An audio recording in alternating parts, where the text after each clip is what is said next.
Did you know that there were two other American Godzillas that did not make it to the big screen? Of course, we know about the Monsterverse titanus Gojira and the 1998 Tristar Zilla along with its animated version and the Hana Barbera cartoon. But there were two others that were unmade. We will take a look at these two Godzillas that never got to see the light of day, although their designs and storyline have been written. So we will bring them to justice. The first one here is Godzilla King of the Monsters in 3D and was initially planned to be a movie in the 1980s.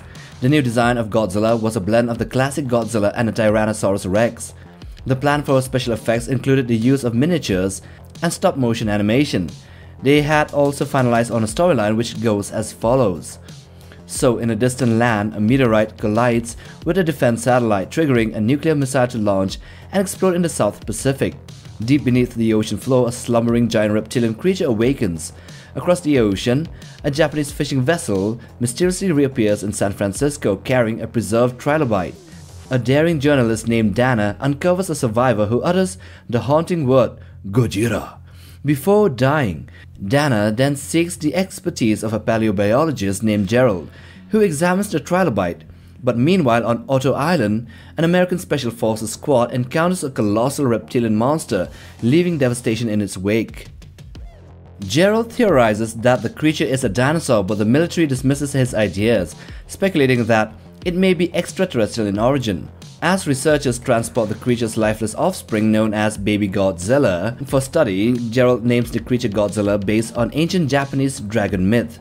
Along the California coast, the adult Godzilla emerges, destroying an oil derrick and a tanker as well. Alarmed by radiation poisoning among those who interacted with Baby Godzilla, Gerald realizes that the baby is a living atomic reactor with regenerative abilities. Despite his warnings, the military ignores him. Khrushchev, a Soviet, seizes Kevin, demanding the return of the missiles, which were lost to the Americans. Kevin escapes just as Godzilla rises from the depths of San Francisco Bay. The military's attacks prove futile, provoking Godzilla's devastating rampage. Determined to save their city, Daxton, Gerald, and Dana hatch a plan. They use a recording of Baby Godzilla to lure Godzilla away from the city, intending to eliminate it with the Russian missiles. Godzilla then discovers the lifeless Baby Godzilla in a warehouse, releasing a mournful roar. On Alcatraz Island, Gerald and Dana activate Baby Godzilla's recording, catching Godzilla's attention.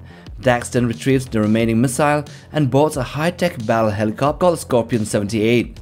As they take flight, Kevin replaces the fallen co-pilot.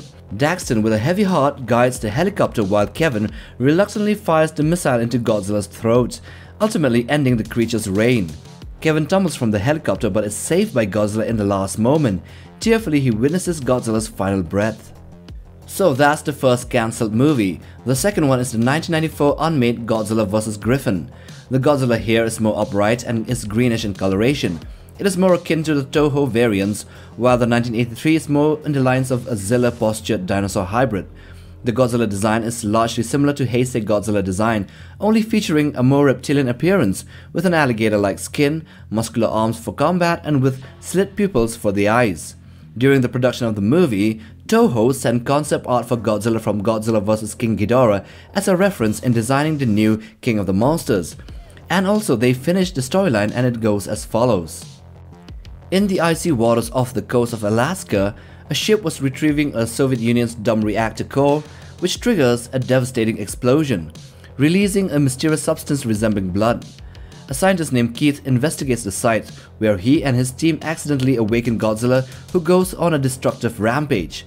12 years later, cryptozoologist Aaron Vaught and Mary Kenoshita interviews a fisherman who reveals the drawings of Godzilla battling another monster. They are apprehended by the military police. Meanwhile, a biometallic meteor hits Kentucky in the United States, spawning deadly creatures from it. A person named Jill, now the director of a top-secret project, joins forces with Vought to locate Godzilla. As strange events unfold, Godzilla resurfaces and heads towards San Francisco again. With the belief that Godzilla is a living nuclear reactor, Vought advises against the use of nuclear weapons. Instead, they use a tranquilizer to subdue Godzilla. The military transports the unconscious Godzilla to a facility in Massachusetts. However, Kenoshita succumbs to a mysterious infection and reveals that an ancient force is manipulating events. In Kentucky, the creature evolves into the Griffin. Vought and a local storekeeper explore the lake and then encounters the monstrous Griffin. Meanwhile, Godzilla awakens and heads to confront the Griffin in New York. Jill attempts to save her daughter during the chaos, and then the Griffin and Godzilla engage in a fierce combat, but Godzilla emerges victorious. Jill then reconciles with Godzilla and watches as he returns to the sea, where the military retreats their attack and they leave him in peace. So those are the two Godzillas that we never got to see, but we wish we had. These would be the first American Godzillas in the movie screens, but unfortunately that didn't happen. Unfortunately, we got Zilla, well, almost fortunately, and definitely fortunately, we got to see Monsterverse titanus Gojira. So I hope you have enjoyed watching this video. Do hit that like button for support and subscribe, and most of all, smash that bell icon for regular updates on new videos here on this channel. Take care, fam.